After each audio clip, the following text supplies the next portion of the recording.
Guys, that wall thickness is paper thin. Look at that. I just shoved this pick through it. Wow. We got lucky.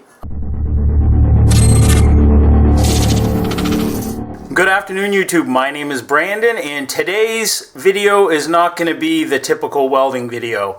I have an emergency with my hot water baseboard heating system, and I've got to fix it. My system is leaking water everywhere. My furnace guy wasn't able to make it over on time so I could get this fixed. I've got to work the following day, so I've got to get this done. I got to pick up parts, get this thing replaced, and get it back in service because we're having a cold snap. The one catch here, I don't have a clue what I'm doing. So what could go wrong? This should be interesting.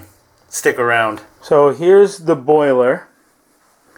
And then we got a bunch of pipes there that do a bunch of pipe things. And then we've got this piece. Okay. Well, look right here. That's where our problem is. That looks like a problem, doesn't it? That's dripping and leaking.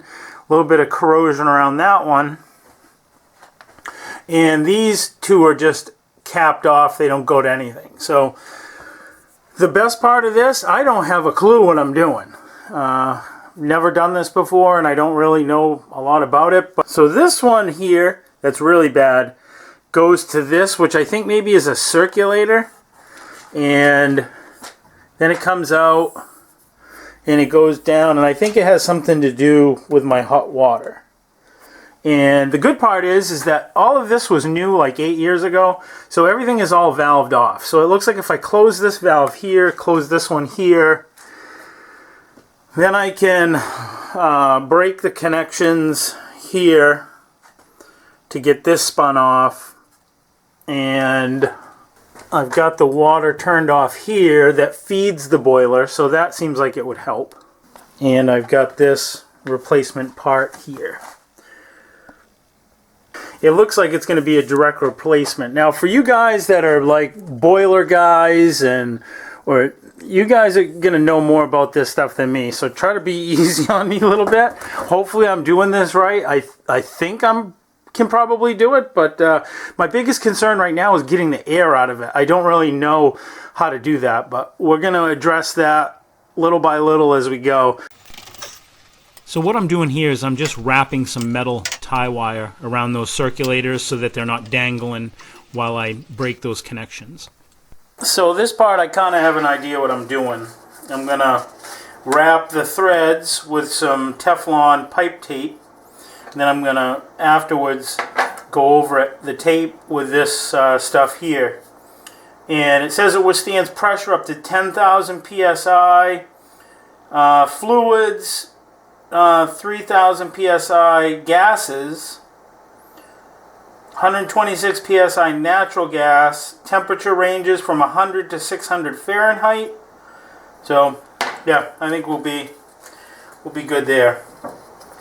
There's something on the threads that are on it now. It looks like some type of goop, so I'm assuming it's probably something along those lines.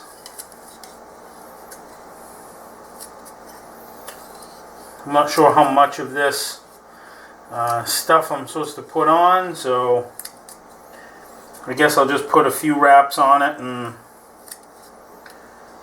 I know you got to put it in the right direction, because you don't want it to unthread itself. My biggest concern through all of this was that I was going to get my furnace all taken apart and something was going to go terribly wrong and I was not going to get it back together and we're going to be having a cold freeze tonight. So I'm thinking now maybe the best way is to put the handle on this little flange piece and maybe gently try to drain the water out. All right, here we go. This is the point of no return for me.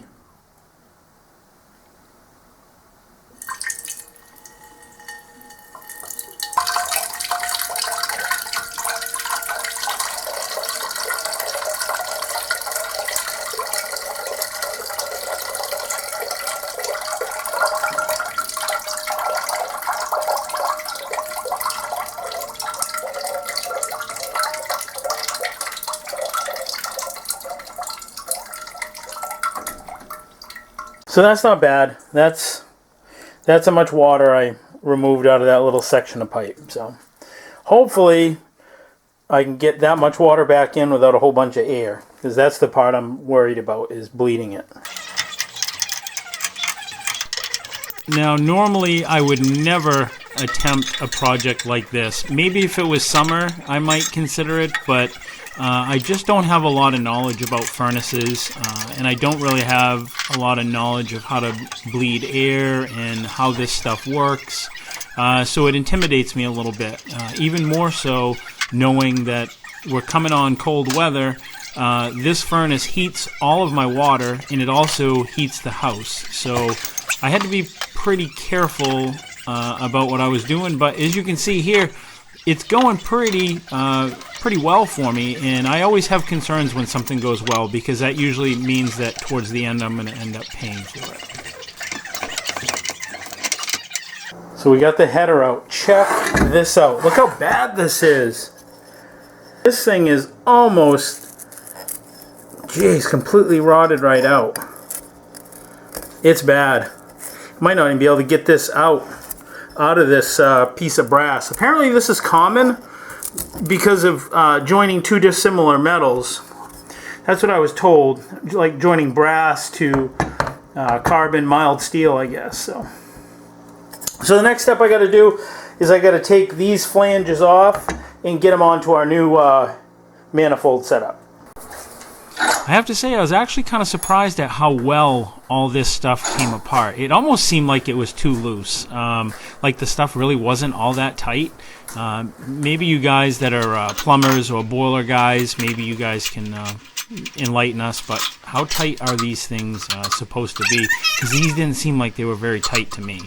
I was just showing you there, I'm using a 1.5-inch wrench to remove these flanges, and they came off really easy. I was actually really surprised at how easily this stuff came undone. Probably going to snap this black iron pipe. Wow, it unthreaded. I am impressed.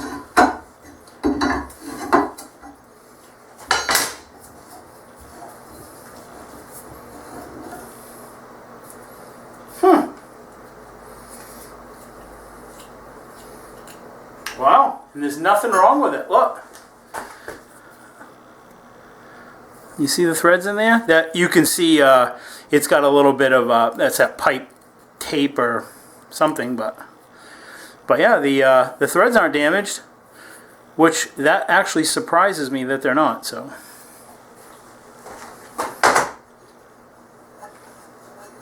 guys, that wall thickness is paper thin. Look at that. I just shoved this pick through it.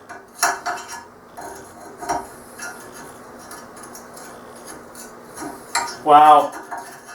We got lucky. I'm lucky this didn't let go while I was at work, or my wife was at work. We'd had a mess. What I did with these fittings is I just took my little pick and I just basically kind of like chased the threads out like this until I got out pretty much all the thread tape that was in there and all the other compound and all that putty looking stuff. So the fittings are all clean, time to put it back together. We gotta put our old Gazola on there. How am I doing, guys? Am I doing this right? Because if you haven't noticed, I don't really have a clue about what I'm doing.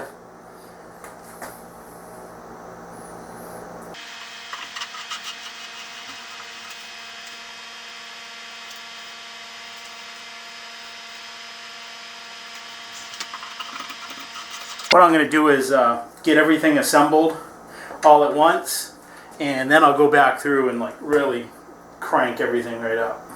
If I got any plumbers that watch my channel, you're probably just shaking your head saying, what the hell is this guy doing? And of course, we're having a cold snap tonight, so that's definitely something you want to get into.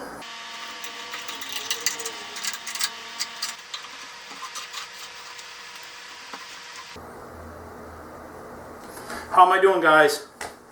Are you guys like, uh-oh, don't do that yet? Have I done something yet I shouldn't?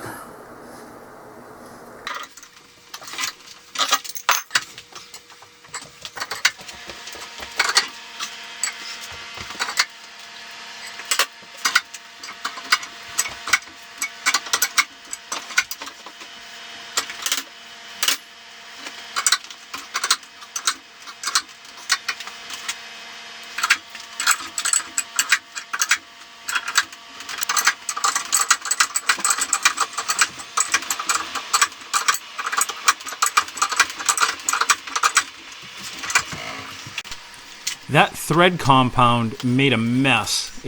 I don't really know what to compare it to, but geez, it just drools everywhere, and it just, I don't know, it just seems like you get it's almost like never sees. You get a little bit on you and it ends up you're covered head to toe. Now, this went together pretty good. I was actually surprised how well this all threaded in, and all I did is to make sure that I had it right, is I just tightened it up, and then I put a level on the faces of those flanges just to make sure that it was plumb.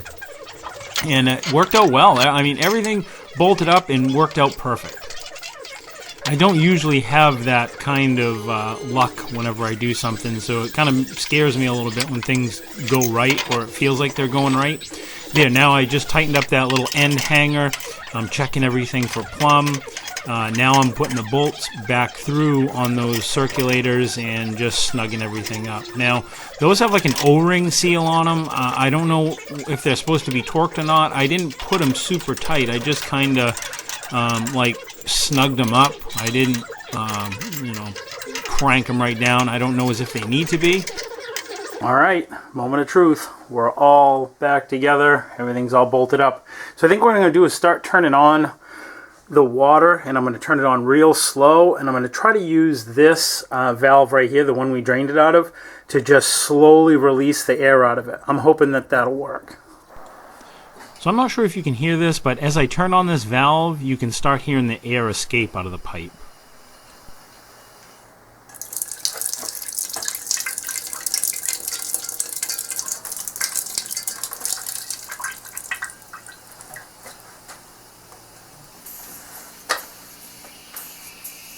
So this little vent up here, it feels like that's bleeding it out right now. So that might take care of all of it.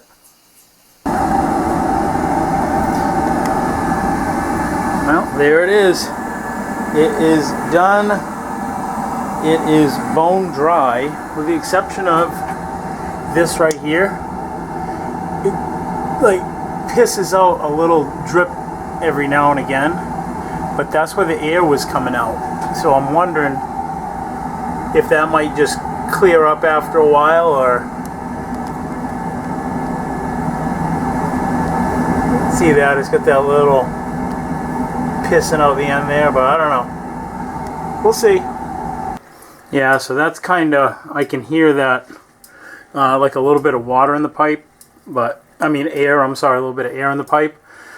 But if that little valve doesn't end up automatically purging out all the trapped air, what I'll just do is, now that I've got it all together, is I'll just have the guy that cleans my furnace, when he comes over, I'll just have him bleed it real quick, because I'm sure for a professional it would be something that fairly easy he could do. He wasn't able to do this. He just didn't have the time to do it, and I was afraid that if I didn't do something about this real quick, that was going to have a problem, and I'm glad I fixed it when I did, because we probably wouldn't have gotten about another day out of that. But yeah, it's together, no leaks, and I could probably try to do some research and figure out how to bleed this, but I'll probably just let him do it. Alright guys, good news. It's the following day. We have no leaks, and I think that valve that I pointed out actually drained off all that trapped air that was inside the pipe, because it's not making gurgling sounds anymore. So I know it's not the usual video, but it's something I had to do. I find things like this interesting, taking something apart, and I figured maybe you guys would too, and maybe you guys could laugh at me because I didn't have a clue what I was doing. So I want to thank you guys for watching. Thank you guys for tuning in. Next week I'll have a welding video for you. Take care. Till then, see ya.